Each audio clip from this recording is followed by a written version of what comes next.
इस वीडियो में हम बात करेंगे ऊष्मागतिकी साम्य के बारे में और रासायनिक साम्य के बारे में हम तो पहले वीडियो में बात कर चुके हैं।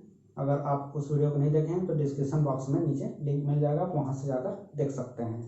हेलो दोस्तों, मेरा नाम है योगेश साहू और आपका मेरे इस चैनल पर स्वागत है।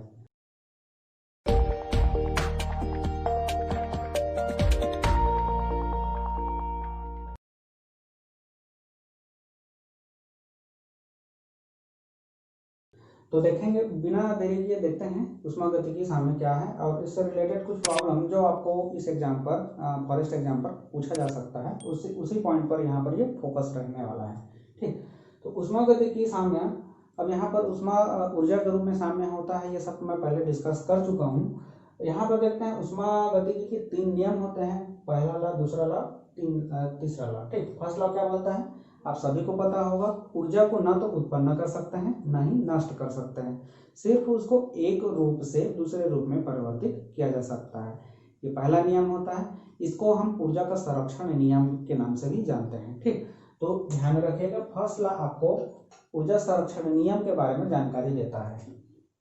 ऊर्जा संरक्षण नियम के बारे में जानकारी देता है। ठीक, कौन? पहला लॉ। और पहला ही नियम से बहुत सारे ऐसे फॉर्मूलाज हैं जिसको हम डिराइव करते हैं, जैसे कि ये डेल ई बराबर क्यू प्लस डब्ल्यू।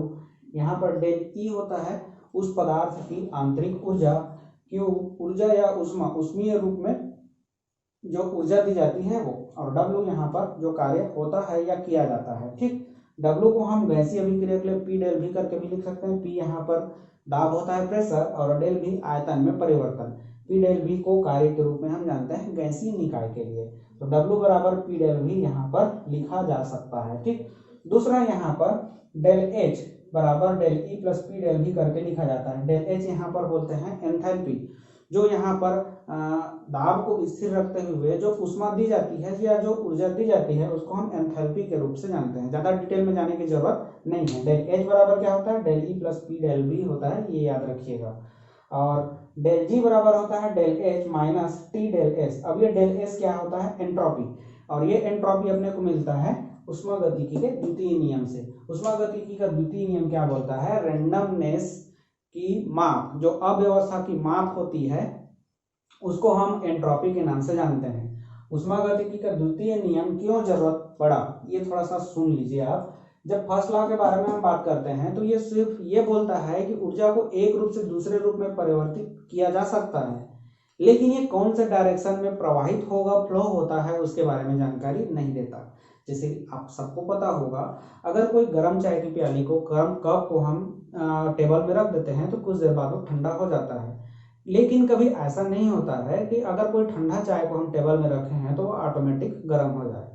उसको गर्म करने के लिए हमें बाह्य उपकरण की आवश्यकता होती है, या उस पर हम कार्य करते हैं तब जाकर वो गर्म होता है। जैसे कि कार्य करने के लिए हम हीटर का यूज कर सकते हैं, या तो बर्नर या आग देकर उसको गर्म कर सकते हैं। तो ये किस डायरेक्शन में फ्लो होगा उसके बारे में जानकारी फर्स्ट लॉ नहीं देता, तो द्वितीय नियम की इसलिए आवश्यकता पड़ी। और ये द्वितीय नियम बताता है कि ऊष्मा का प्रवाह किस डायरेक्शन में होगा उसके बारे में जानकारी देता है, और इसी को, ये ऊष्मा प्रवाह की जानकारी को हम बोल रहे हैं यहाँ पर एंट्रोपी के रूप में परिभाषित करते हैं, और ये बोलता है एंट्रोपी अव्यवस्था की माप। ठीक, अव्यवस्था की माप, इसको हम बोलते हैं एंट्रोपी, और इसको हम एस से प्रदर्शित करते हैं। यहाँ पर आप डेल डेल का निशान देख रहे हैं, एक ऐसा प्रॉपर्टीज होता है, ये आंतरिक गुण बोलते हैं इसको, जिसका आंतरिक गुण ऐसा गुण होता है जो पथ पर डिपेंड नहीं करता। ये रिएक्शन के पहले क्या था और रिएक्शन के बाद क्या है, बस इसी का डिफरेंस हम यहाँ पर निकाल सकते हैं। तो यहाँ पर अव्यवस्था की माप एंट्रोपी कहलाता है, एंट्रोपी द्वितीय नियम से आता है, और दोनों को कंबाइन करते हैं तो एक फार्मूला यहाँ पर फिर से मिलता है, डेल जी बराबर del H minus T del S. T यहाँ पर उस रिएक्शन का टेम्परेचर होगा, और डेल जी जो होता है यहाँ पर हम इसको मुक्त ऊर्जा के रूप में जानते हैं। अब ये मुक्त ऊर्जा क्या होता है, तो मुक्त ऊर्जा हम किसको बोलेंगे? मुक्त ऊर्जा, फ्री एनर्जी। ठीक, फ्री एनर्जी, कोई रिएक्शन हो रहा है, ठीक, कोई रिएक्शन हो रहा है, चल रहा है, तो उसके आसपास उस रिएक्शन में उपयोग होने के लिए कितना एनर्जी अवेलेबल होता है, कितना एनर्जी वहां पर फ्री रूप में प्रेजेंट है, उसी फ्री एनर्जी को हम सीधा सीधा यहाँ पर उस रिएक्शन की फ्री एनर्जी के नाम से जानते हैं। ठीक, किसी रिएक्शन को चलाने के लिए वहां पर उपलब्ध फ्री एनर्जी, मुक्त ऊर्जा के मान को हम फ्री एनर्जी के नाम से जानते हैं। तो इस प्रकार से यहाँ पर हम डायरेक्शन दिखाते हैं। और ये जो डेल जी होता है ओवरऑल आपको रिएक्शन के डायरेक्शन के बारे में जानकारी देता है। उसमें मदद कौन करता है, एंट्रोपी करता है। और एक फार्मूला के थ्रू हम डेल जी का वैल्यू निकालते हैं और ये डेल जी आपको रिएक्शन के डायरेक्शन के बारे में जानकारी देगा। अब ये मान लेते हैं मुक्त ऊर्जा यदि पॉजिटिव आता है तो कोई भी अभिक्रिया वहां पर स्वतः नहीं होगी, मतलब आपको वहां पर आप कार्य करना पड़ेगा। ठीक, अगर मुक्त ऊर्जा का मान निगेटिव आता है तो यहाँ पर अभिक्रिया स्वतः ही हो जाएगी, आपको वहां पर काम करना नहीं पड़ेगा। जैसे कि एक एग्जांपल देखते हैं। अभी मैं एग्जांपल बताया चाय के कप के बारे में। अगर चाय के कप को आप टेबल ऊपर रखें तो कुछ देर बाद ठंडा हो जाता है, ये अपने आप हुआ। तो वहां पर कहीं ना कहीं डेल जी बराबर क्या होगा, निगेटिव होगा। और ये हेल्प कौन करता है, बोला एंट्रोपी करता है। एंट्रोपी क्या बोलता है, अव्यवस्था की माप। अब देखिए मान लेते हैं जैसे कि चाय का कप है, यहाँ पर ये कप लिए और इस पर देखेंगे खुला ही रहता है कप, तो आप देखे होंगे यहाँ से गैस बनकर उड़ रहा होगा या भाप बनकर उड़ रहा होगा। अब आपको तो पता होगा लिक्विड का जो मॉलिक्यूल होता है वो पास पास होता है कंपेयर टू, ये इस प्रकार से कंपेयर टू गैस का। ठीक, कुछ इस प्रकार से हम ले सकते हैं इसका, और इसका लिक्विड के लिए कुछ इस प्रकार से ले सकते हैं। तो यहाँ पर दोनों में देखिए आप, यहाँ पर अव्यवस्था ज्यादा है क्योंकि अणु यहाँ पर बहुत ही ज्यादा रेंडमनेस है, व्यवस्थित रूप में नहीं है। यहाँ पर कुछ हद तक व्यवस्थित है, ठोस में पूर्ण व्यवस्थित होता है। ठीक, तो यहाँ पर अव्यवस्था तो बढ़ा, अव्यवस्था बढ़ा तो हम क्या बोल रहे हैं, यहाँ पर ये अपने आप हो रहा है। अव्यवस्था की माप एंट्रोपी, अव्यवस्था जहाँ पर बढ़ता है वह रिएक्शन अपने आप होता है। उसी प्रकार से इसको परिभाषित किया गया है और डायरेक्शन के बारे में हम जानकारी देते हैं। ठीक, यहाँ पर भी अच्छा खासा क्वेश्चन आपको पूछा जाता है। और यहाँ पर कैसे क्वेश्चन बनता है ये देखते हैं। तो आप यहाँ से बता सकते हैं, अगर देखिए मुक्त ऊर्जा का मान पॉजिटिव है तो इसको मैं क्या बोला, ये कभी भी स्वतः नहीं होगा, स्पॉन्टेनियस नहीं होगा, ये हमेशा नॉन स्पॉन्टेनियस होता है। आपको वर्क करना पड़ेगा। अगर निगेटिव आता है तो अपने आप होगा। दूसरा, ये सब कंडीशन में देखते हैं डेल एच और ये सब के बारे में। तो इस कंडीशन पर भी आप देख सकते हैं, जैसे कि डेल एस एंट्रोपी यदि पॉजिटिव है तो वह प्रक्रम स्वतः होता है। स्पेशली अलग अलग टर्म पर देख रहे हैं तब के कंडीशन में ना। और अगर ये निगेटिव आता है तो स्वतः नहीं होने वाला। यदि डेल एच के टर्म में देखते हैं तो अगर निगेटिव है तो ये स्वतः होगा, और अगर पॉजिटिव है तो ये फिर से स्वतः नहीं होगा। ऐसे बहुत सारे एग्जांपल हम देख सकते हैं। ये हम ऊष्माक्षेपी और ऊष्माशोषी के टर्म पर देखते हैं, यहाँ पर रेंडमनेस के टर्म पर देख रहे हैं, अव्यवस्था के टर्म पर, और ओवरऑल अगर आपको इसको देखना पड़ेगा। ठीक, जैसे कि आप देखेंगे नाली का पानी, ठीक, जो गटर होता है, नाली होता है, उसका पानी को आप देखेंगे, ध्यान से देखे होंगे, कहीं से गुजर रहे होंगे, अगर कहीं नाली खुला दिखता है तो वहां से बुलबुला उठता हुआ आपको दिखाई देगा। या तो कोई बड़ा नाली है उसके आप पास से गुजरते हैं तो आपको गर्माहट महसूस होता होगा। ये तो अपने आप होने वाली अभिक्रिया है ना। जो सड़ने वाली चीज होती है वो ऊष्माक्षेपी अभिक्रिया होती है, ऊष्माक्षेपी होती है और वो स्वतः होती है। तो ऊष्माक्षेपी के लिए हम निगेटिव साइन देते हैं। आप यहाँ से ऐसे सिंबॉलिक याद रख सकते हैं, निगेटिव और स्वतः। ठीक, अव्यवस्था पॉजिटिव हो रहा है, व्यवस्था अव्यवस्था बढ़ रहा है, ये अपने आप होगा। ठीक, और यहाँ पर मुक्त ऊर्जा का मान कम हो रहा है, मतलब ऊर्जा खत्म हो रहा है, कम हो रहा है, स्वतः हो रहा है। ठीक, इस प्रकार से ऐसा कुछ पॉइंट है जिसके थ्रू आप यहाँ पर इसको निकाल सकते हैं। ठीक, अब ये जो पॉइंट होता, यहाँ पर ये पॉइंट है, इस पॉइंट को देखते हैं। तो इस पॉइंट से ऐसे बहुत सारे डाटा निकाला जा सकता है। और ये डाटा जैसे कि मैं बोला डेल जी बराबर del H minus T del S. ठीक, अब आपको बोलता है कि कौन सा अभिक्रिया स्वतः होगा और कौन सा नहीं होगा।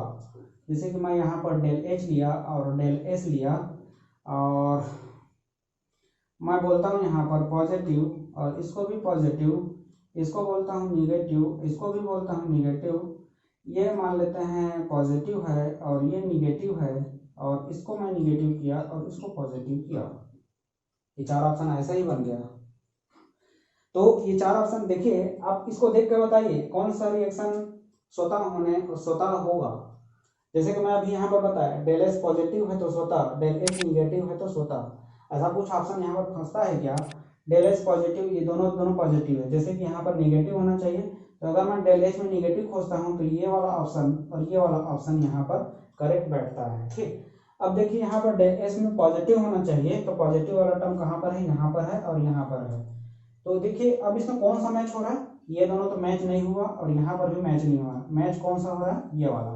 तो ये रिएक्शन क्या होगा? स्वतः होने वाली अभिक्रिया है, यहाँ पर निगेटिव और यहाँ पर ये पॉजिटिव। ठीक, अगर कुछ ऐसा कंडीशन, ये भी स्वतः हो सकता है। ठीक, यहाँ पर जो पॉइंट हम देख रहे हैं ये भी स्वतः हो सकता है, लेकिन स्वतः होने के लिए यहाँ पर कंडीशन देखना पड़ेगा। स्वतः कब के कंडीशन में होगा? तो उस कंडीशन के लिए देखें, अगर हम देखें यहाँ पर इसको ओवरऑल क्या होना चाहिए? निगेटिव होना चाहिए। यहाँ से देख सकते हो आप, ये निगेटिव होना चाहिए। तो निगेटिव कब होगा? जब ये वैल्यू कम और ये वैल्यू ज्यादा हो। ठीक, ये वाला वैल्यू क्या हो? ज्यादा हो। तो ये ओवरऑल क्या मिलेगा अपने को? निगेटिव मिल जाएगा। अगर ये निगेटिव मिलता है तो डेल जी का वैल्यू निगेटिव हो जाएगा और वह प्रक्रम स्वतः हो जाएगा। ठीक, तो ऐसा कोई कंडीशन देखिए अगर डेल एस तो पॉजिटिव रहता है और डेल एस जितना बड़ा पॉजिटिव रहेगा टी से गुणा करके क्या करेगा? ये नेगेटिव हो जाएगा। अब मान लेते हैं डेल एच और डेल एस तो फिक्स है। ठीक, डेल एच और डेल एस किसी रिएक्शन के लिए तो फिक्स है, तो हम किसको चेंज कर सकते हैं? टी को परिवर्तित कर सकते हैं। ये अब मनचाहा है, आप रिएक्शन का ताप को बढ़ा सकते हो, घटा सकते हो। तो उस कंडीशन में डेल एस पॉजिटिव होता है और मान लेता हूं मैं डेल एच को भी पॉजिटिव किया, जैसे कि ये वाला कंडीशन, तो ये रिएक्शन को स्वतः करने के लिए अपने को क्या करना पड़ेगा? ये वैल्यू बड़ा करना पड़ेगा। मतलब ओवरऑल ऐसा कंडीशन आना चाहिए, डेल एच से टी डेल एस वैल्यू बड़ा होना चाहिए। मतलब हम क्या करेंगे? टी के मान को हम जितना ज्यादा हो सके ऐसा करें कि बढ़ा दें और ये वैल्यू निगेटिव हो जाए। तो उस कंडीशन में ये ओवरऑल निगेटिव आएगा, तो स्वतः हो सकता है। तो यहाँ पर अगर ऐसा कंडीशन देता है तो उच्च ताप पर ये संभव हो सकता है। ठीक, ये उच्च ताप पर। उसी प्रकार से अगर दोनों को मैं निगेटिव करता हूं, ये निगेटिव तो ये तो ऑलरेडी फेवर में है, ये निगेटिव है, ये भी निगेटिव है, तो ये क्या हो जाएगा? निगेटिव और निगेटिव मिलकर पॉजिटिव हो जाएगा। ठीक, तो ये वाला टर्म को उस कंडीशन में क्या होना चाहिए? कम होना चाहिए। ये वाला टर्म को ज्यादा होना चाहिए, क्योंकि ये निगेटिव हो रहा है और ये पॉजिटिव हो रहा है। तो उस कंडीशन में यहाँ पर अपने को क्या देखना पड़ेगा? कम ताप। और ऐसा वाला कंडीशन कभी भी स्वतः नहीं हो सकता और ये तो ऑटोमेटिक स्वतः ही है। तो ऐसा बहुत सारे ऑप्शन यहाँ पर बन सकता है। आपको देखना पड़ेगा और समझना पड़ेगा कि कौन सा रिएक्शन स्वतः होगा या स्वतः नहीं होगा। ठीक, अब देखते हैं एक पॉइंट यहाँ पर और बना सकता है, जैसे कि अभी हम देखेंगे डेल एच का फॉर्मूला। डेल एच का फॉर्मूला हम क्या देखें? डेल एच बराबर देखे थे del E plus P del V. ठीक, कुछ ऐसा रिएक्शन फॉर्मूला हम देखे थे। गैसीय अभिक्रिया के लिए पी भी बराबर क्या होता है? एन आर टी होता है। ठीक, यहाँ पर मैं पी डेल वी लिखा हूँ, ये हो जाएगा डेल एन और आर टी, क्योंकि आर क्या होता है? एक स्थिरांक होता है, उसका परिवर्तन नहीं ले सकते। तो कुछ इस प्रकार से अपने को मिलेगा। अब यहाँ पर जो देख रहे हैं डेल एन, ये क्या है? एक फिर से तो यहाँ पर मैं रिप्लेस कर दूंगा इसको, तो ये मिलेगा अपने को del E plus del N R T. ठीक, अब डेल एन का मान देखने के लिए हम क्या करेंगे? डेल एन बराबर होगा ए प्लस बी और सी प्लस टी। मान लेता हूँ मैं यहाँ पर एम और एन, यहाँ पर फिर से मैं पी और क्यू ले लेता हूँ। तो डेल एन बराबर होता है, डेल एन मोलों की संख्या का परिवर्तन होता है, मोलों की संख्या का परिवर्तन।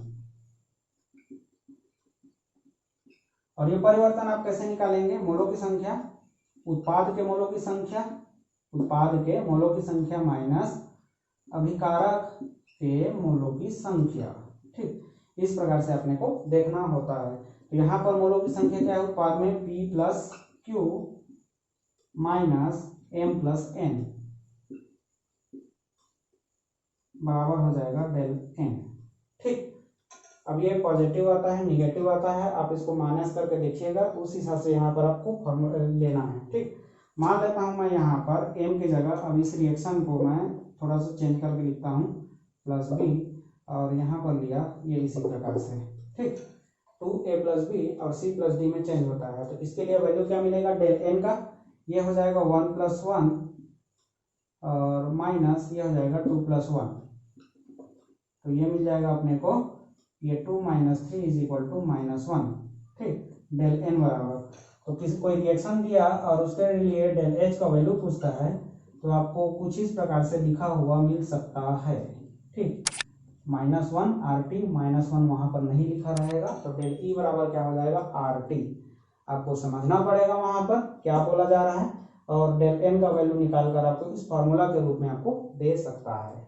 ठीक, डेल H का वैल्यू आप बहुत सारे ऐसे रिएक्शंस हैं जिसमें यूज करते हैं हम, तो किस किस टाइप से आप यूज कर सकते हो, तो ये देखते हैं। तो एंथैल्पी ऑफ कंबस्शन, मतलब ये जो एंथैल्पी होता है डेल एच, उसका हम एप्लीकेशन बहुत सारे ऐसे तरीके हैं जिसके लिए कर सकते हैं। जैसे कि हम दहन की ऊष्मा निकालने के लिए कर सकते हैं, दहन की ऊष्मा, इसका एप्लीकेशन जो है दहन की ऊष्मा। दहन की ऊष्मा हम किसको बोलेंगे, जब किसी पदार्थ के 1 मोल को हम जला देते हैं तो जो उससे ऊर्जा प्राप्त होती है, जो ऊष्मा बाहर निकलती है, उसको हम बोलते हैं एंथैल्पी ऑफ कंबस्टन, दहन की ऊष्मा। ठीक, जलाने पर। ठीक, तो फिर से जलाने के लिए हम क्या करते हैं, O2 का यूज करते हैं, और कोई भी पदार्थ होगा जिसको हम जलाएंगे। ठीक, तो यहाँ पर ऊष्मा जलाने से हमेशा ऊष्मा बाहर निकलती है, तो यहाँ पर प्लस क्यू, यहाँ पर प्लस क्यू का वैल्यू कुछ भी हो सकता है, किलो कैलोरी किलो जूल में आपको दिया रहेगा, या तो डेल एच के रूप में देगा तो फिर ये निगेटिव साइन हो जाएगा। तो इस प्रकार से दहन की ऊष्मा निकालने के लिए। अब ये दहन की ऊष्मा का यूज हम फिर कैसे करते हैं, तो किसी पदार्थ की कैलोरीफिक वैल्यू ज्ञात करने के लिए इसका यूज किया जा सकता है। कैलोरीफिक वैल्यू हम किसको बोलेंगे, जब 1 ग्राम पदार्थ को हम जलाते हैं तो जो उससे ऊष्मा उत्पन्न होती है, 1 ग्राम पदार्थ को, अभी मैं दहन की ऊष्मा के लिए क्या बोला, 1 मोल पदार्थ को हम क्या करेंगे, जलाएंगे, तो जो उससे ऊष्मा में परिवर्तन आपको दिखेगा, यहाँ पर तो सीधा सीधा बाहर निकलती है, तो ऊष्मा जो उत्पन्न होती है उसको हम बोलते हैं दहन की ऊष्मा। अब जब 1 ग्राम पदार्थ को हम जलाते हैं तो जो उससे उत्पन्न ऊष्मा होती है, ऊष्मा प्राप्त होती है, उसको हम बोलते हैं कैलोरीफिक वैल्यू। यहीं पर पूछा जाता है क्वेश्चन आपको, किस पदार्थ के लिए कैलोरीफिक वैल्यू सबसे ज्यादा होता है, या तो आपको अरेंज ऑर्डर करके पूछा जा सकता है, या तो ऑप्शन दे सकता है सीधा सीधा और बोल देगा कि किसकी दहन की ऊष्मा सबसे ज्यादा होती है या कैलोरीफिक वैल्यू ज्यादा होती है। तो बात एक ही है, कैलोरीफिक वैल्यू बोले या दहन की ऊष्मा बोले, तो दोनों के लिए आप देखिए यहाँ पर सबसे ज्यादा होता है हाइड्रोजन का। ठीक, सबसे ज्यादा कितना होता है हाइड्रोजन का, यहाँ पर मैं वैल्यू लिखा हूँ किलो जूल प्रति ग्राम में। हाइड्रोजन का 159 किलो जूल प्रति ग्राम होता है, मेथेन का होता है 55.6। याद रखिएगा, कोई भी ऑर्गेनिक पदार्थ के बारे में बात किया जाए, कार्बनिक पदार्थ में सबसे ज्यादा इसका है, और अगर सबसे ज्यादा ओवरऑल देखा जाए तो सबसे ज्यादा हाइड्रोजन का, कार्बनिक पदार्थ में सबसे ज्यादा किसका होता है, मेथेन का होता है। ठीक, मार्स गैस। ठीक, एलपीजी का मुख्य घटक होता है ब्यूटेन, एलपीजी के बारे में बोल सकते हैं, या ब्यूटेन का बोलेंगे तो 55 होगा। बायोगैस, जिसको हम क्या बोलते हैं, बायोगैस के नाम से ही जानते हैं इसको, 35 से 40 होता है, और अल्कोहल का लगभग 30 होता है। तो कुछ पॉइंट है जिसको आप याद रखिए, यहाँ से डायरेक्ट क्वेश्चन उठाकर पूछा जाता है, तो आप इस प्रकार से आंसर दे सकते हैं। ठीक, दूसरा, ये तो पहला एंथैल्पी का यूज हो गया दहन की ऊष्मा निकालने के लिए। दूसरा हम यूज कर सकते हैं न्यूट्रलाइजेशन वैल्यू निकालने के लिए। ठीक, उदासीनीकरण की ऊष्मा निकालने के लिए। उदासीनीकरण की ऊष्मा किसको बोलते हैं, उदासीनीकरण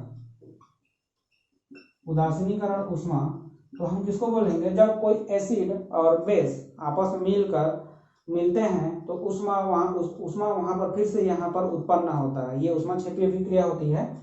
उदासीनीकरण की अभिक्रिया ऊष्मा क्षेपी होती है। यहाँ पर भी ऊष्मा क्षेपी, यहाँ पर भी देखिए ऊष्मा क्षेपी होता है, तो यहाँ पर भी डेल एच का वैल्यू क्या मिलेगा, निगेटिव मिलेगा।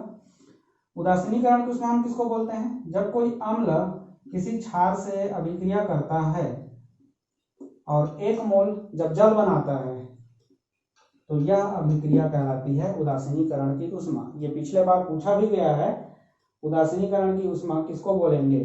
ठीक, तो आपको समझना है यहाँ पर H+OH दिया था और H2O लिखा था, यह कौन सी अभिक्रिया है, यह उदासीनीकरण की अभिक्रिया है, अम्ल और क्षार।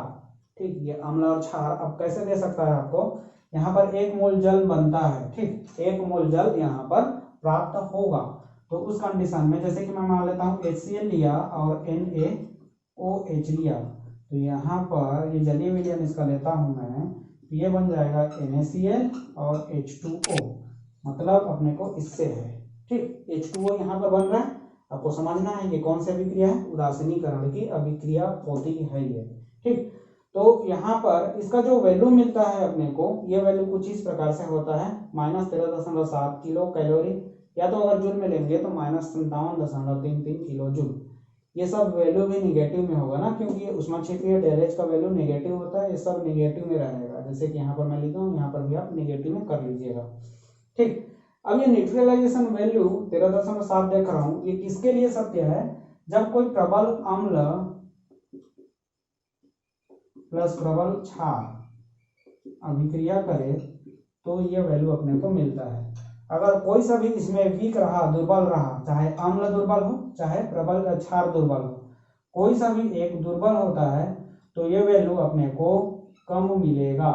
13.7 जो मिल रहा है इससे हमेशा कम प्राप्त होता है। याद रखिएगा, प्रबल के लिए ही ये सत्य होता है, अगर कोई भी एक दुर्बल रहा तो ये वैल्यू हमेशा इससे कम ही प्राप्त होगा। इसी प्रकार से ऐसे बहुत सारे पॉइंट है, जो यहाँ पर जो पॉइंट यहाँ पर एग्जाम के व्यू से देखा जाए तो इतना ही पॉइंट यहाँ पर महत्वपूर्ण है, जो कि यहाँ पर आपको समझ में आ गया होगा। अगला यहाँ पर एक थर्ड लॉ होता है ऊष्मागतिकी का, और ये सीधा सीधा इसका जो कथन होता है आप सभी को पता ही होगा। ये भी, ये क्या बोलता है, परम शून्य ताप पर, परम शून्य ताप जिसको हम क्या बोलते हैं, absolute zero temperature, absolute zero temperature पर कोई भी ठोस पदार्थ परफेक्ट क्रिस्टल बन जाता है। ठीक, कोई भी ठोस पदार्थ परफेक्ट क्रिस्टल के रूप में बिहेव करता है। परफेक्ट क्रिस्टल, ठोस पदार्थ क्या हो जाता है, परफेक्ट क्रिस्टल के रूप में बिहेव करता है परम शून्य ताप पर। और परम शून्य ताप का वैल्यू क्या होता है, 0 केल्विन, या तो अगर सेंटीग्रेड में लिखा जाए तो इतना लिखना है, आपको याद रखना है, परम शून्य ताप हम इसको बोलते हैं। ठीक, इतना ही है ऊष्मागतिकी समय में। अब इससे ज्यादा आपको यहाँ पर क्वेश्चन नहीं बनाया सकता, क्योंकि वैसे तो अगर सिलेबस में देखा जाए तो सिलेबस में है नहीं, लेकिन फिर भी कहीं ना कहीं अगर प्रीवियस ईयर का क्वेश्चन उठाकर देखते हैं तो ऊष्मागतिकी सामने या थर्मोडायनेमिक चैप्टर से कुछ ना कुछ क्वेश्चन आपको दिख जाता है। तो इतना आप प्रिपेयर कर लीजिएगा यहाँ पर, अब इससे ज़्यादा इसमें क्वेश्चन नहीं होगा। वीडियो अच्छा लगा होगा तो वीडियो को छोड़ने से पहले लाइक जरूर कीजिएगा, चैनल पर नए हो तो सब्सक्राइब कर अपने दोस्तों के साथ शेयर कीजिए। Thanks for watching.